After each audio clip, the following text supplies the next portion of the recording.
आप सभी लोगों का स्वागत है फिर से एक बार क्रिक जोन में। आशा करता हूँ सभी लोग सही सलामत होंगे। तो चलिए शुरू करते हैं आज का वीडियो, जहां पे ये जो मुकाबला था गुजरात जायंट्स बनाम दिल्ली कैपिटल्स के बीच, और यह मुकाबला बहुत ही महत्वपूर्ण था।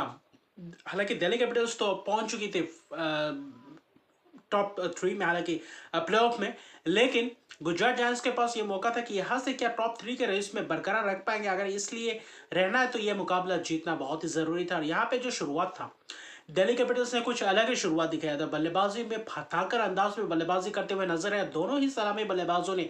अच्छी खासी गेंदबाजों को पूरी तरीके से प्रहार किया, और वहां पे चाहे डिएंडर ड्रॉटिन हो, वहां पे शुरुआत से ही कहीं ना कहीं अच्छी खासी एक बल्लेबाजी, चौके और छक्कों की कहीं ना कहीं बौछार की, जहां पे शेफाली वर्मा की फिर से एक और बार आक्रामक शुरुआत जो कि जाने जाती है। और इस सीजन कहीं ना कहीं थोड़ा बहुत कंसिस्टेंसी दिखा है। कुछ पारी में एक अच्छी खासी ताबड़तोड़ अंदाज में बल्लेबाजी करते हुए दिखाई दिए।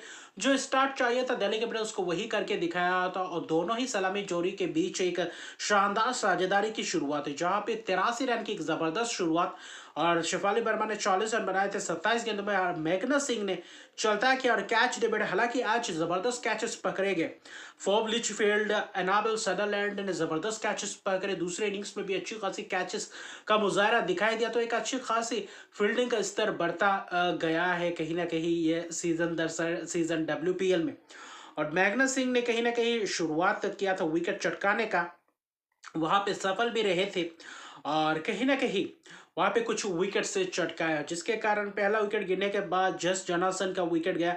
वहां पे कुछ रन्स बटोरे थे, लेकिन लैनिंग दूसरे एंड से वहां पे कहीं ना कहीं जब शेफाली वर्मा का विकेट गया, उसके बाद मैग लैनिंग ने अच्छी खासी बल्लेबाजी किया। वहां पे ताबड़तोड़ अंदाज में बल्लेबाजी करने की कोशिश, चौकों की बौछार के कहीं ना कहीं, और अच्छी खासी रन रेट को मेंटेन करके रखा था। और अच्छा खासा फिनिश किया पार्टनरशिप। हालांकि जोनासन के है या जमाम रॉड्रिक्स या फिर बला सादरलैंड उतना खास योगदान दे नहीं पाए, बस दूसरे एंड पे खड़े थे और बाकी मैगलैनिंग ही रन्स बटोर रहे थे। जहां पे सफल भी रहे, 20 ओवर के अंत तक 177 रन बना पाए 5 विकेट के नुकसान पे, और 92 रन की एक जबरदस्त पारी। हालांकि शतक की पारी से चूक गए। डेंडर डॉटिन ने चलता किया, मैगलैनिंग को बोल्ड किया।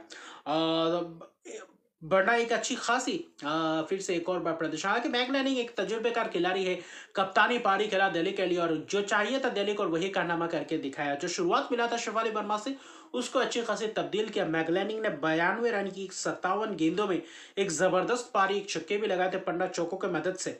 लेकिन 178 रन का लक्ष्य, हालांकि मैग्नस सिंह ने 3 विकेट चटकाए, थोड़ा बहुत महंगे रहे। बाकी सभी गेंदबाजों को एक अच्छी खासी रन से परे जो उतना खास तौर पे देखें तो वो दिखा नहीं लेंथ पे हिट करते हुए, और वो रन गति को धीमा नहीं कर पा रहे थे। अच्छी खासी रन्स बटोर रहे थे क्योंकि मैगलैनिंग आखिर तक डटे रहे थे। हालांकि डेंडर डॉटिन ने भी 2 विकेट चटका, लेकिन महंगे रहे। और वही 178 रन के लक्ष्य में बैथ मुनी ने कहीं ना कहीं उसका नींव रख दिया था शुरुआती क्षण से ही। चाहे ये आप पहले 2 ओवर में देखें तो कहीं आप मरिजन कैप हो, शिखा पांडे हो, कहीं ना कहीं एक अच्छी खासी शुरुआती पावर प्ले में गेंदबाजों ने, और उसके बाद आहिस्ते आहिस्ते रन्स बटोरना शुरू किया। 5 ओवर से कहीं ना कहीं वहां पे गियर शिफ्ट किया, एक्सेलरेशन दिखाई दिया बल्लेबाजों से। हालांकि पहला विकेट गिरा था, उतना खास रन बनाया नहीं। दयालन हेमलता फिर से एक और बार निराशाजनक प्रदर्शन शिखा पांडे ने चलता किया था।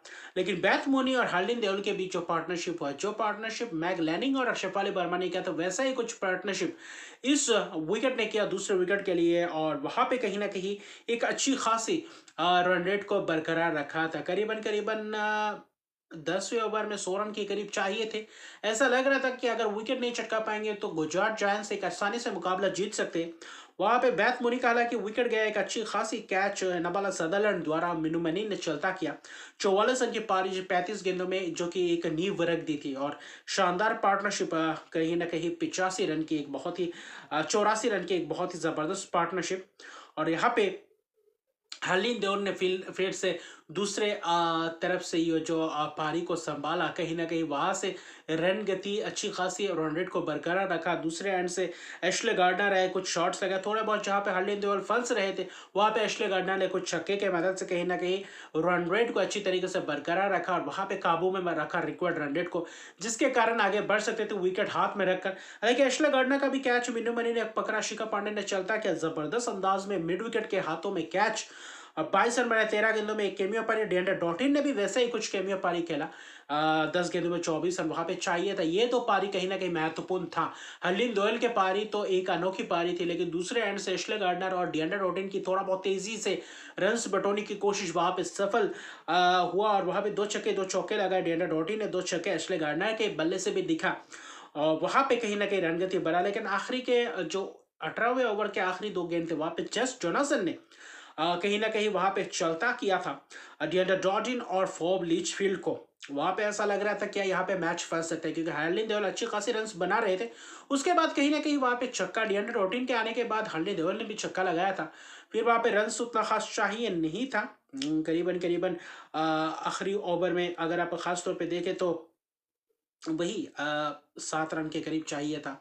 उससे पहले वाले ओवर में अच्छी खासी एक छक्का लगा चुके थे आखिरी गेंद में शिखर पांडे के ओवर में, वरना अगर वो छक्का नहीं लगाते तो शायद थोड़ा बहुत चिंता में रहते गुजरात जायंट्स। लेकिन बाकी हर्लिन दोयल की शानदार बल्लेबाजी ने 49 गेंदों में एक फेबुलस पारी मैं कहूंगा, जहां पे 70 रन की एक नाबाद पारी खेली और अपने टीम के हित में गया। अगर वो पार्टनरशिप वो पारी नहीं खेलते और एशले गार्डनर और डॉटिन ने आकर जो केमियो पारी खेल के गया, उस केमियो पारी के बदौलत हर्लिन दोयल दूसरे एंड से खड़े थे, जिसके कारण कहीं ना कहीं गुजरात जायंट्स को आखिर में मैच समाप्त करने के लिए जो मदद मिला हर्लिन दोयल से, वो कहीं ना कहीं एक अच्छी खासी थी। हालांकि काशवी गौतम ने भी एक छक्का लगाया था जबरदस्त, वो शिखर पांडे के आखिरी गेंद में लगाया था, वरना अगर वो छक्का नहीं लगाते तो थोड़ा बहुत दबाव में रहती, और आखिरी ओवर में जाने के बाद कहीं ना कहीं मैच आपको पता नहीं चलता किस करवट मुकाबला पलटता है। और वहां पे 19.3 ओवर में ये रन को चेस किया, 70 रन की नाबाद पारी खेलकर हर्लिन दोयल की एक शानदार पारी ने गुजरात जायंट्स को एक जीत, महत्वपूर्ण जीत। हालांकि 2 विकेट शिखर पांडे ने चटकाए, 2 विकेट जस जोनासन, लेकिन कहीं ना कहीं थोड़े बहुत महंगे रहे। बीच के ओवर में अगर थोड़ा बहुत विकेट चटकाते और वहां पे रन गति उतना खास तेजी से रन बटोरने नहीं देते जो कैमियो पारी, डिएंड्रे डॉटिन और एशले गार्डनर खेल के गए, तो शायद कहीं ना कहीं मुमकिन होता दिल्ली कैपिटल्स के लिए, क्योंकि एक अच्छा खासा स्कोर था 177, और लखनऊ के बीच में कहीं ना कहीं एक अच्छा खासा एक विनिंग टोटल रहता है। लेकिन आखिर में गुजरात जायंट्स ने एक जबरदस्त बाजी मारा, 5 विकेट से मुकाबला जीता, और जिस जीत के साथ टॉप 3 में कहीं ना कहीं पुख्ता कर गए जगह। और इसी के साथ 2 अंकों के साथ 8 अंकों के साथ पहुंच चुके दूसरे पायदान में, और कहीं ना कहीं आगे आने वाले मैचेस में और भी रोमांचक रहेगा, क्योंकि वहां पे हालांकि इस मैच जो जीता गुजरात जायंट्स से, इस मैच जीतने के बाद यूपी वॉरियर्स इस WPL के सीजन से तो बाहर हो चुके हैं। अभी बस रॉयल चैलेंजर्स बेंगलुरु के पास मौका है, वो एक बहुत ही महीन सा चांस है। अगर दोनों ही मुकाबला जीते और मुंबई इंडियंस या गुजरात जायंट्स कहीं ना कहीं अपना आखिरी मुकाबला हारते, तो वहां पे रन का मसला आएगा, तो वहां पे कहीं ना कहीं उलटफेर वही रॉयल चैलेंजर्स बेंगलुरु और फिर से वही कैलकुलेशन के फिराक में आ चुके हैं। तो एक अच्छा खासा दिलचस्प रहेगा मैच, कल का भी एक जबरदस्त मैच रहेगा, क्योंकि वहां पे भी एक आशा करते वहां पे यूपी वॉरियर्स और रॉयल चैलेंजर्स, हालांकि यूपी वॉरियर्स तो बाहर हो चुके हैं, क्या रॉयल चैलेंजर्स बेंगलुरु को लेकर बाहर होंगे, ये एक दिलचस्प रहेगा। तो अभी के लिए इतना, अगर मेरे चैनल को सब्सक्राइब नहीं तो मेरे चैनल को सब्सक्राइब कर दीजिए, लाइक शेयर कमेंट जरूर कीजिए। तब तक के लिए गुड बाय।